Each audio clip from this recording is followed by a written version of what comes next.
name was Maria. And well, she'll be in the spirit world then, obviously, Yeah. but this sense is that the two women are standing together as though they're trying to sort things out in their life. Because a lot of what your mother did in her young life, I get the feeling it was on the run. It had to just be done. Just get up and do things. And it's almost like she's trying to say to you that a lot of the things that have been happening to you have just been on the run. You have to think on your feet, very much like she did, because I feel as though there's still a close connection. But I do sense that it's as if she's trying to point out to you that, you know, you're coming to a point in your life where I feel as though don't be frightened of the next 5-6 months. And I'll tell you why. It's going to actually be a lot happier or a lot more uplifting than you know. I just get this lovely sense of, it's like a cloud you feel hanging over you, and it's as though she's saying that cloud will not happen. Really? Yeah, it's not going to happen, because there's something really kind of... She's still very much active in my life. She hasn't moved on yet. It's not that she hasn't moved on. This is what I feel she is doing, as though she's trying to let you know she's moving on. And she has to move on. And I feel as though if she were around you a lot, which I felt the last time, really close to you, and I get the sense that she wanted to do that to comfort you, but actually sometimes her being close to you causes you distress. And I feel as though this is a pattern that must have happened when she was younger as well, and when you were just a kid. Pete's mother, Eva, suffered from severe depression throughout his childhood and developed a drug and alcohol dependency. But that's what I was getting the sense of saying, two people, that she'd been two people, not kind of in any kind of emotional sense, that she'd actually come through a life as one person and then had to actually put up with a life as another. And I feel it was like that. Her young life was just out there enjoying everything, and then coming here just crushed the woman, crushed her creativity. Yeah, it was an escape from the war, wasn't it? And I think, you know, to escape war-torn Germany and war-torn Austria and stuff like that, I think a lot of those war brides would have gone anywhere, but I don't think she quite realised what would happen once the initial...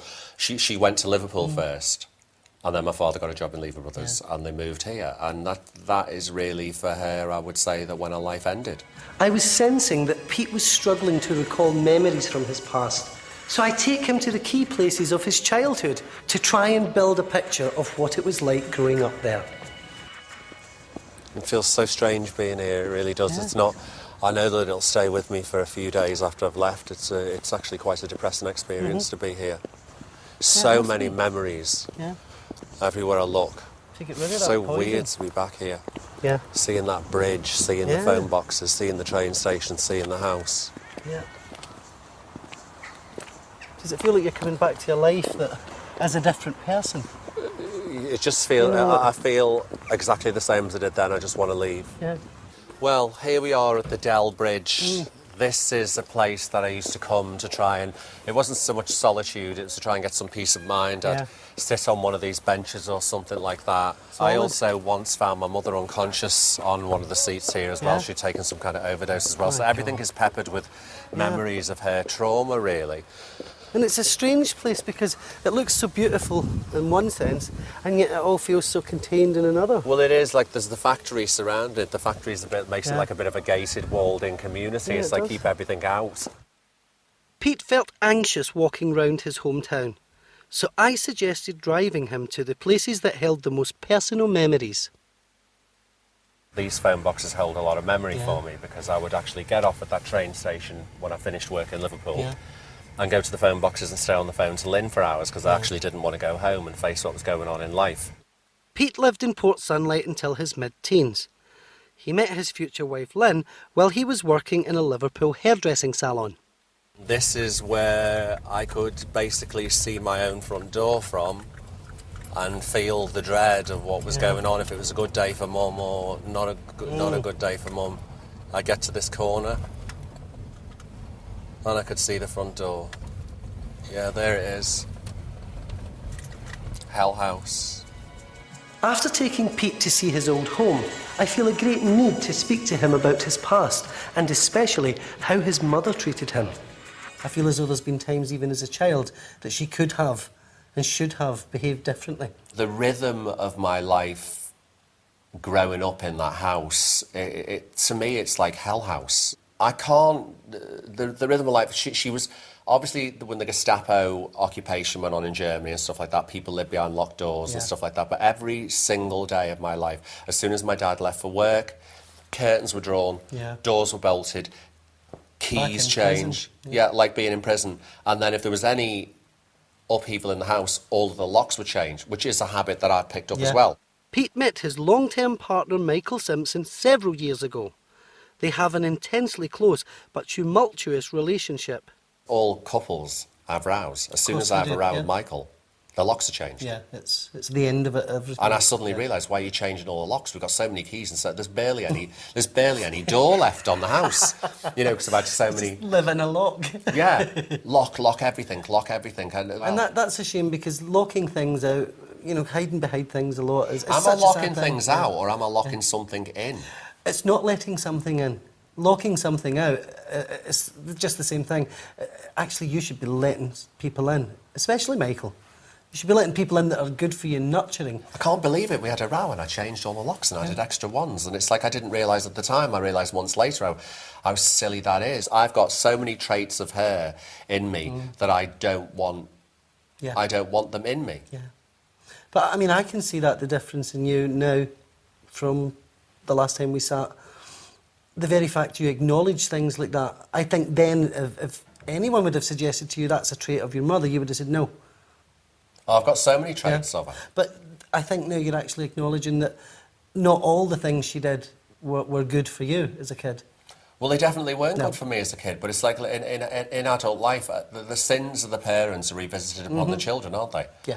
And But until the children accept that it's not my fault, I'm not. but you have taking to it. consciously try and change Yeah, those you do, traits. yeah. And my temperament is very much like hers, because I can be absolutely a son of Yeah. a psychotic Yeah, yeah, My temperament is like hers, and I can become very vulnerable as well. She's Yeah. put so much of herself into me, but I don't want to be that person. And it's through a lot of conversations with Michael, because we were having a talk, it was a heated talk, and he suddenly said to me that woman committed child abuse. And I was like really shocked that he'd say that, because you held your mother sacred. Of course. He said she was a crazy bitch. And she was. But that was very brave of Michael to do that. I don't think anybody around you would have had the guts to say that to you. It's sort of,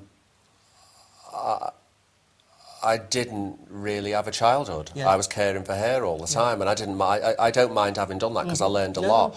But as far as getting an education, I didn't get a formal education. I was taken out of schools.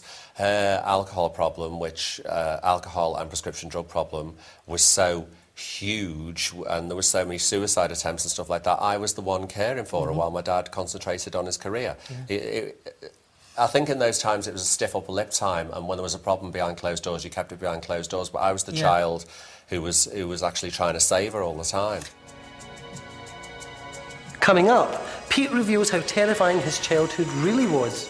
All I can remember is cold sweats. I just used to have cold sweats when I was a kid. I didn't know where to go or what to do. And I give him the reassurance he needs to move on and leave those dark memories behind him.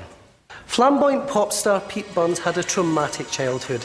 His German mother, Eva, suffered from deep depression and had both drug and alcohol addictions. This led to a number of suicide attempts, often when young Pete was in the family home. Taking Pete round the village he grew up in as a child has brought back memories of what it was like living with his mother in those days.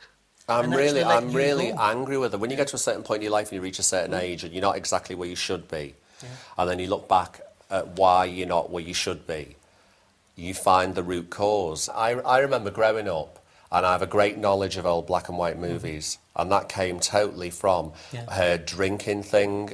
She'd go and get 2 pints of sherry from the off-licence. She'd go up to the bedroom, she'd drink the 2 pints of sherry, and I'd have to sit in the living room, and I could basically hear on the ceiling where she moved about in that room if she was going to fall. So I'd watch old black and white movies and look at the ceiling and know if she was about to fall. what she'd barricaded the door with, and then on one particular occasion I heard some sound that was just wrong. I pushed everything away from the door upstairs and she'd sliced her wrists open and the veins were hanging out and she was trying to squeeze the blood out. We had no telephone, I couldn't get any help. The things that I saw absolutely. as No a child should really have to see. no, and I saw too many of them. I think they've left their mark on me. Yeah. You know, to come back here, and look for locations and things. Every location that I can think of in